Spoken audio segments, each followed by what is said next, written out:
Kia ora, welcome back once again. Here with another reaction. This is part 3 of my reaction to the NZSAS First Among Equals documentary. Still in part 1, nearly there at the end of part 1 though, but this will be part 3 as they're into the cycle phase now. So let's jump back in. Just before we do, the screenshot there is of AJ. I mentioned him in the last one. Very, very good man. Firm but fair instructor, at least my perception of him during that time. And looks like they get him ready for from memory, I think the patrol procedures part of the cycle. So let's jump back in.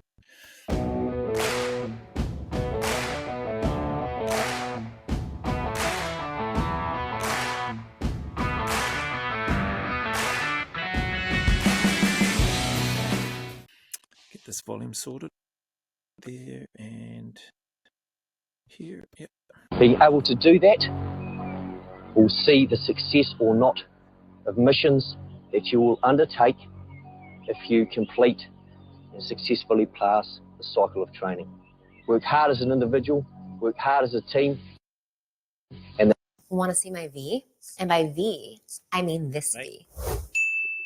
See, as a woman, if I'm talking to the tenets that you've had drilled into you over the period of the training to date, hold them in high regard, hold them in your mind, hold them in your heart, and give it shit. Retreating into the undergrowth for weeks at a time, they hone skills based on the unit's campaign history. It's the next dimension into the training. You learn a lot of your bushcraft. Here, veterans from Vietnam observe the trainees' every move during a silent patrol. I loved just seeing this now, just brings back a lot of memories. I loved the patrol procedures. I loved the bush phase of it. I loved everything about it. The discipline required to move slowly and stealthily, trying to not make or trying to minimize the amount of noise that you make whilst being under load with that pack. I love the discipline of that, the mental challenge that it was for me personally as a young fella, being surrounded by these much more experienced, seasoned soldiers. Just really, really appreciated it. I loved every part of it. Watching how the badged operators, when we'd have them as our patrol commanders, obviously leading the teams, when I'd get a chance to see how they patrolled, how they moved, their discipline in that space. Yeah, I knew, for me, I was like straight away, I'm in the right place. This is where I was meant to be. Loved it. It wasn't too bad, but there's one thing that really stood out to me, and that was you bumping against trees. That's where I was picking you up from way the hell back. Next, they learn to evade and track the enemy using skills that have made the New Zealand SAS world famous. You can learn about your prey, what they're eating, their morale, how much weight he's carrying, everything about them. You learn about that by tracking these people. Every broken branch and misplaced rock has a story to tell, as the soldiers learn to decipher trails in the undergrowth. After 3 months, the trainees are tuned into the landscape, able to lie silently and wait, often for days at a time. Again, that's another piece. You heard some of the feedback from one of the, I think they said Vietnam vets, former operators, talking about, you're brushing against trees. Might seem like a small, insignificant thing to people, but yeah, the details in it, like, that's another reason why I loved it. It's like, something else for me to try to not do, and try to be better at. I actually personally loved the silence, just being in your own head, but not so much in your own head, more just when you're patrolling or when you're in an LUP or lie-up point or a harbour, whatever you want to call it, for however long you're going to be there. Even though it was training, I enjoyed that whole aspect, watching your arcs, looking out to see if there was any movement or anybody coming, because I didn't know. Being on cycle, I thought, well, there could be enemy party as part of this, and we did have objectives that we needed to get to as part of the final testing and all that sort of stuff, to gather and collect information, as well as all the other smaller tasks leading up to hone those skills and to develop them. But the silence was yeah, I loved it. It was good. Just try and be nice and quiet and not having to talk or say anything, just using hand signals, being very smooth and deliberate with your actions, your physical actions when you're in there, even when you're sitting still. Yeah, good memories, man.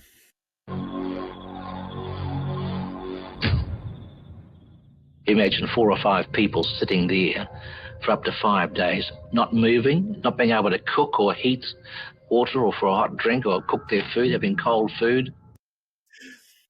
Good old hard routine.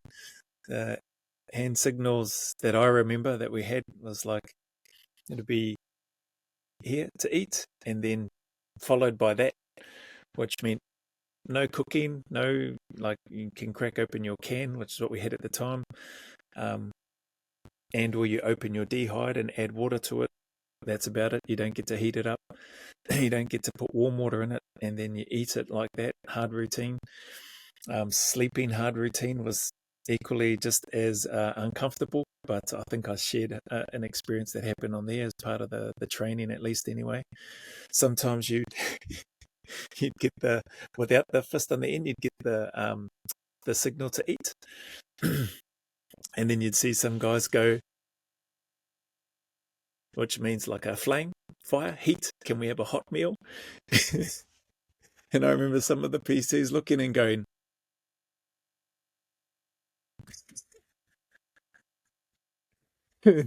you almost, I wanted to laugh, but I couldn't because I didn't want to get told off, and that probably wouldn't be very, very professional in that environment. But inside, I'm thinking, you bastard, like, but they know what they're doing, so they've intentionally given the eat without the hard routine signal after. Guys, bless them, had the courage to go, oh, can we have a hot meal? And then just getting the deadpan, like, straight face, like, crack up. More good memories. Some of the people that may have experienced that might be on here might have similar stories or other funny things that happened. But yeah, those are some lasting memories, man. No hot feed, bro. You just eat that thing cold. And having enemy activity as close as 10 feet away from you, there was a lot of cold sweats as well as hot sweats. A feature of this training is the way unit veterans ensure lessons are new, but old ones aren't forgotten. Wasteful to fire all 4 or 6 or 8 flammables that you're carrying when you're only going to get 2 or 3 kills on the track.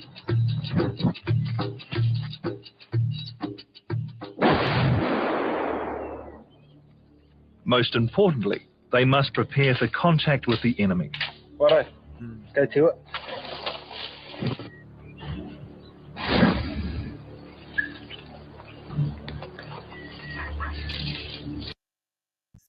Just before, I guess, rounds go down range. That was another amazing part for me. Like, again, a young 21-year-old going into, this part of the training, which was super high level for me. I'd never done anything like this. No, not in my time in battalion, never. We'd done some assaulting with blanks and or with no rounds and yelling out bullets, buckets of bullets. I hated that. I hated that aspect of the training in infantry with bullets. And even on basic training, we weren't allowed. I remember there's a couple of guys that went brr, brr, brr, and the NCOs blew them up. I was like, you don't come out here going brr, brr, you yell out bullets. And I was like, what the hell, bullets? That sounds rubbish as. I'd rather go brr. And then you had some cheeky fellas on basic going pachoo, pachoo. So crack up. NCOs weren't happy. And people weren't saying anything, and I wasn't about to tell on my mates for making some funny sounds, so we all ended up getting punished.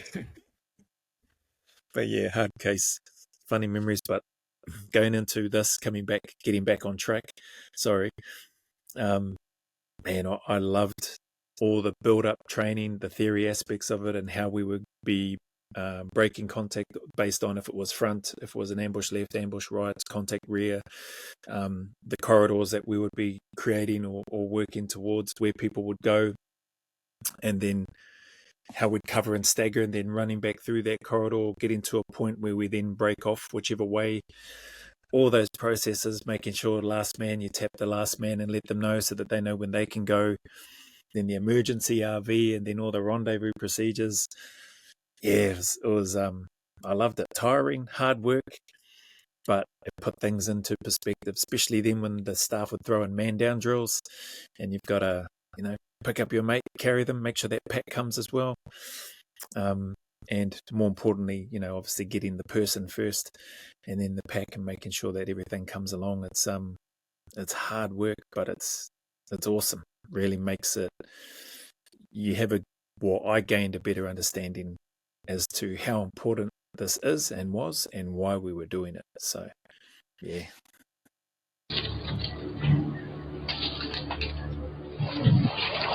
As with any operation, an enemy ambush can occur at any time.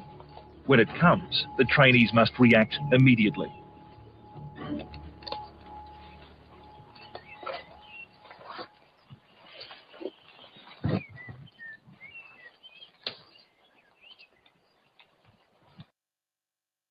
It's the suspense just watching it. Then marching into contact. They know they're going to get bumped. They know they're going to have to go through their drills. They're trying to, at least for me, when I think back to that time, I'm thinking about patrolling my arcs. As soon as I see a threat, if I'm the scout, and when I was the scout, like, I'm letting rip on that, getting a heavy amount of fire down as quickly as I can, sustained fire, to try to gain that initiative. And then once my mates, cover scout would get out to a flank, and then they're putting rounds down, then I can start giving a target indication back to where that threat is coming from or what I've seen. So, the suspense, the building up to it. I'm watching this. I actually thought it might have gone off by now, but they're still patrolling, so I'm sure it's not too far away, so we'll see what happens.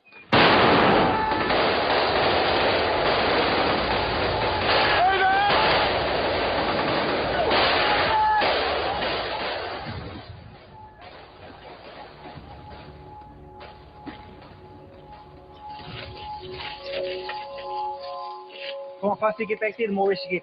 But failure to respond appropriately means one more soldier is dismissed from cycle. None of the others see him removed. Yeah, that's tough when that stuff happens. But yeah, you saw that there. You heard the volley of fire and how sustained it was.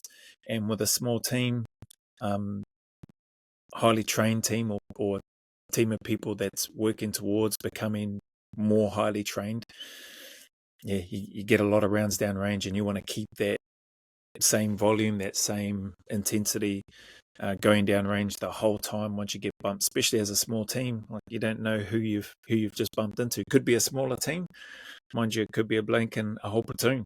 So yeah, the reactions and the skills and the training and the things required to deal with that, and to respond as quickly as you can, react and or respond as quickly as you can, including trying to anticipate as much as you can, is super important. So just seeing that, I think we saw the guy giving the tap on the shoulder as well.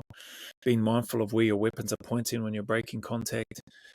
Being mindful and making sure that you're looking down range to where it is that you're shooting, so you're not doing these ones and pulling the trigger and, sort of looking around where your mates are, which is a good thing, but not if you're like doing this and squeezing the trigger at the same time. So all those little things. And then we heard, don't know why the person has been removed, but clearly not meeting the standard. And yeah, it's a common thing. If you're not meeting the standard, you're just sort of given the tap on the shoulder, come over here, and you have a chat, pack your stuff, and then next minute you're gone.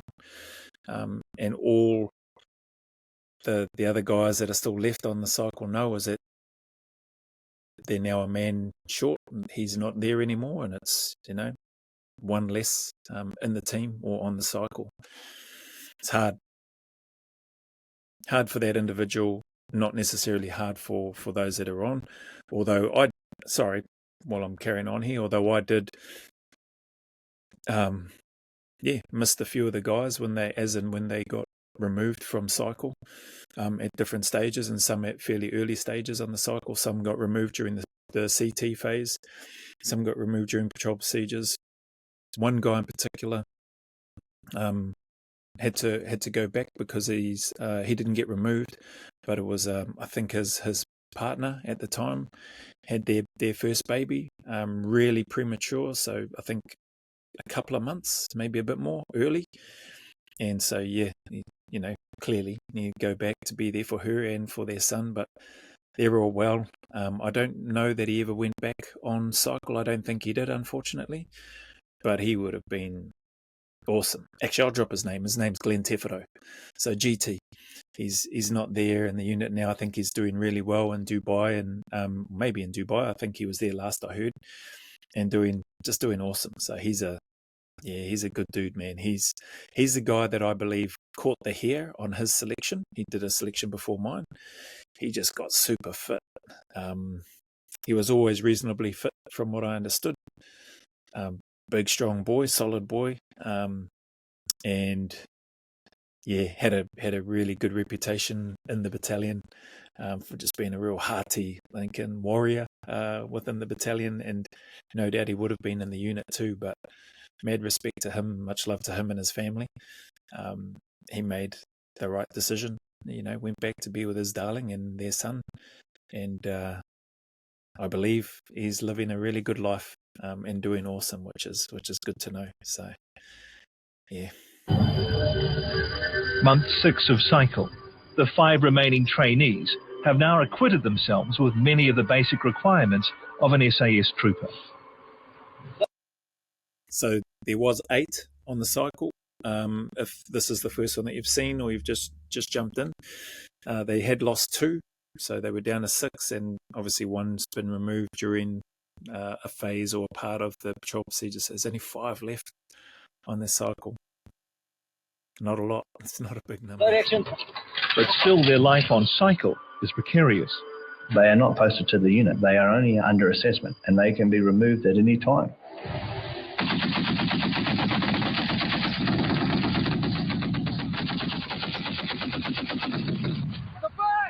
It's self-induced, the pressures that you put on yourself to perform, because you're going to such a professional unit. Hey, target destroyed. They do have to be committed to excellence. They do have to be dedicated. They do have to be professional.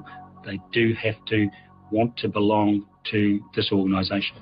On overseas deployments, the NZSAS is often called to do the jobs nobody else can.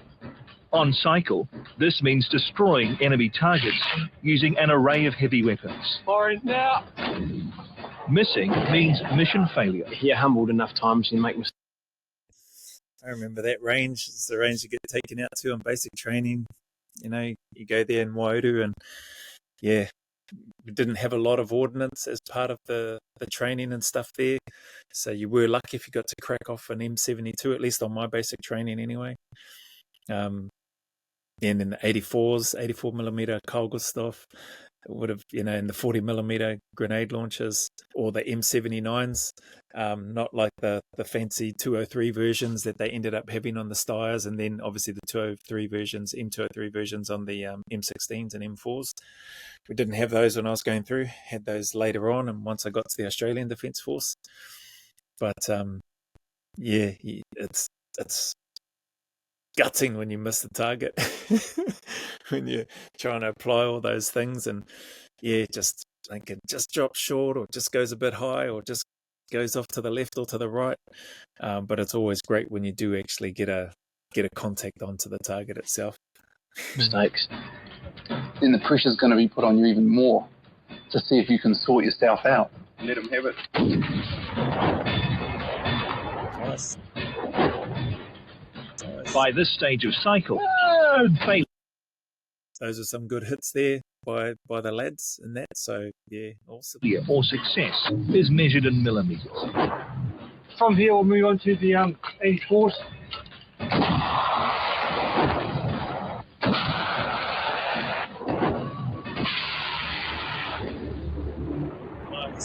No worries.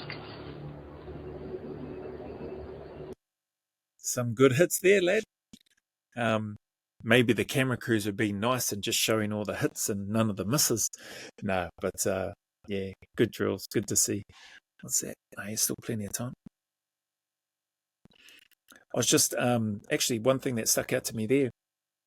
On my cycle, we didn't do mortars. We didn't we didn't fire any mortars. The M72s, the 84s, yep, heavy weapons, 50 cals, 7.62s, yep, we did those. Didn't do mortars, not on my one. So great to see that they incorporated that. Provided your weapons are very good, what else do you need? And using your nose and your eyes and your ears. Everybody was a professional, and they knew that those skills were required, perhaps not tomorrow, but the next day or the day after. That's where you start getting to grips with what the SAS is all about. After 6 grueling months, the 5 soldiers on the NZSAS training cycle have reached crunch time. By the end of it, you know their ins and outs, you know their strengths and weaknesses. Next, they must prove they can function as a patrol, working behind enemy lines.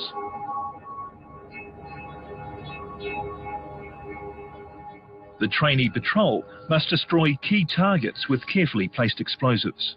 You're taught in the military to treat every weapon as if it's loaded. You treat every piece of ordnance as a weapon. You treat it with respect. Once the mission is underway, there's no turning back. Ever alert for an unseen enemy, the patrol's first objective is to destroy the barbed wire perimeter. Now the long hours of classwork theory will be put into operational practice.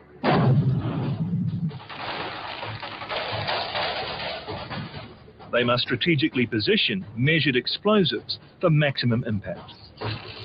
The training staff now add incoming fire to test their mettle. You can't afford to make a mistake. You've got to be thinking on your feet all the time. And like any mission, it's not over until the patrol is safely extracted. Now the mission's fate will be judged by the flick of a switch.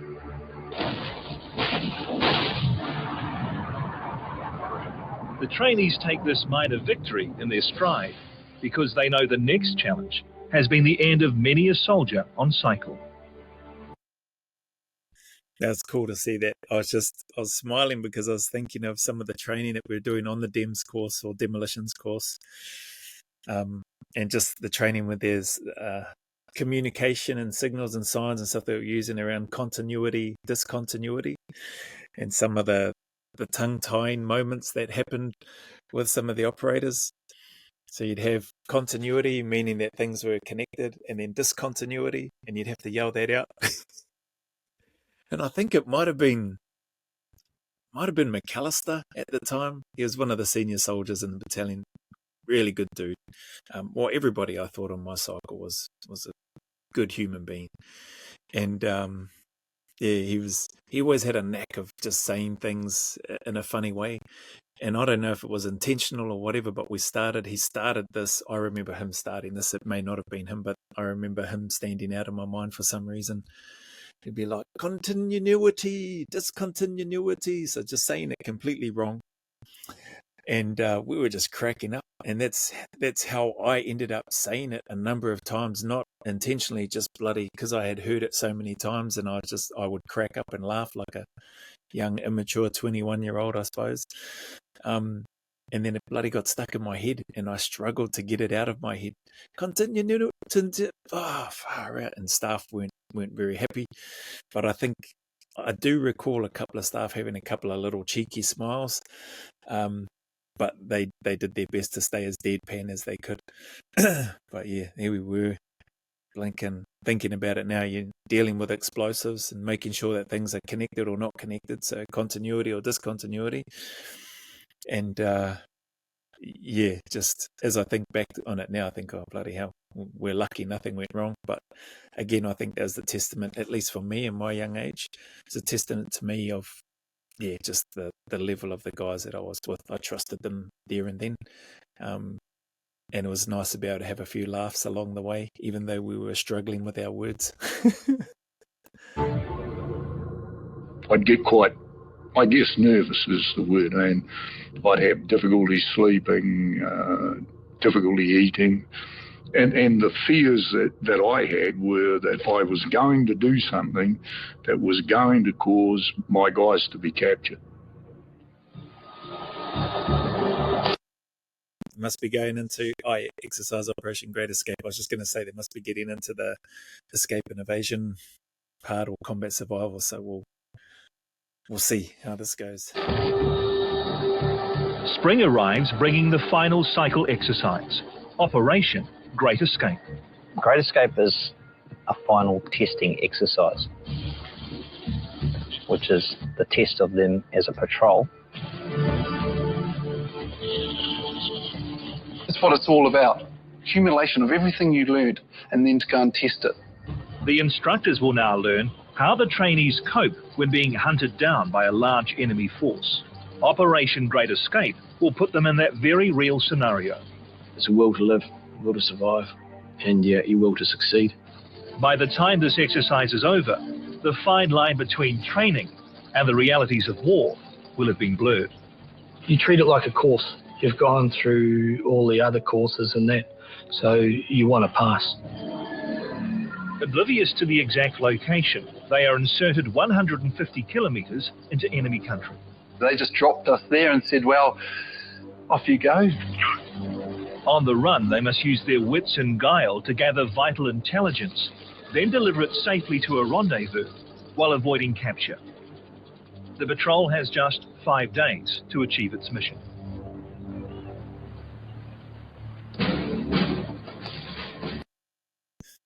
This is interesting what they're doing here. I'm not sure if they're going to be going straight into, I'm not sure if they're going to be going straight into R2I or resistance to interrogation. On the back of this, it looks like they potentially are. So I haven't seen this part of the documentary, to be honest. But for us, in terms of the resistance to interrogation and the lead up to ours, probably similar, about 5 days, thereabouts, 5 or 6 days from memory. But we did a combat survival course in and around the Coromandel at the time. Leading up to, there was some theory stuff, and we got to spend about a week or so, maybe a week. Yeah, I think it was about a week, maybe it was 2 weeks. We had to make our own clothing out of sandbags. We managed to scab some parachute silk to try to line the inside of the hessian that we were stitching and sewing and making our clothing out of. So we got to keep our military pants from memory, and we had to make our top and all that sort of stuff, which we used sandbags and stuff for. We didn't have our packs, our webbing, weapons or anything like that. When we went onto that course, there was some learning, theory stuff up in the Coromandel, as I mentioned. Then there was a little E&E phase, escape and evasion phase, where everybody gets caught, and then we got put through like a mini sort of short resistance to interrogation phase, a few stress positions and that sort of stuff, some interrogation, different types. We only give the big 4, name, rank, regimental number, date of birth, and then the rest is just ICAQ. I can't answer that question. So you did all of that. I don't remember how long that went for. It didn't feel like it was very long anyway, that little R2I phase.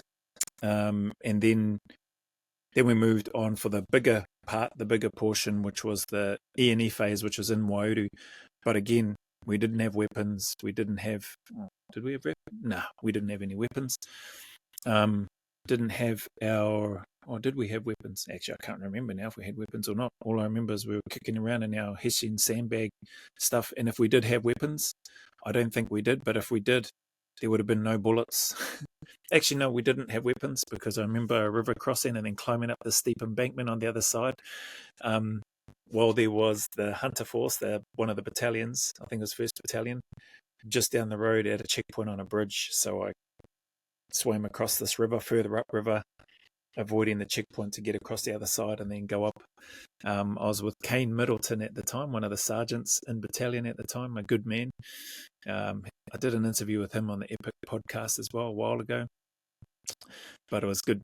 It was nice to reminisce on some of those times. So that was ours, but it looks like here, why I share all of that is because it looks like they've got all their gear, and they've got their weapons, their uniform, and everything like that. Which, to be fair, is probably a good thing because it's probably more realistic than I guess the scenario that we went through. But we'll see how. I'm going to pause this one here because it's 30 minutes now, and then we'll come back into it in another one. So, and then we'll see, what their one's like and what happens. I've got some stories to tell about our resistance to interrogation and when we got captured as well, because we had the Fijian hunter force that was attached with the battalion at the time, and it's a bit of a funny. There's lots of funny things, but there's a particular funny story which I'll look to share later on once we get to that, if it shows that in this documentary. So thanks again for sticking around, everybody. Thanks for listening to me ramble on again, sharing my 2 cents and experiences of things in the past. And really appreciate your time and what you contribute to my small, humble channel. So thank you very much. And as always, to anybody out there that may be struggling, going through difficulties, obstacles, challenges, whether they're physical or mental challenges that you're going through, I wish you well. Know that there are better days ahead. I can't tell you when those will come, unfortunately, but I hope that you're able to just keep turning up and stay in the fight, keep putting one foot in front of the other, and try to go always a little further. So wishing you well, keep turning up, and remember, who dares wins. Till the next video.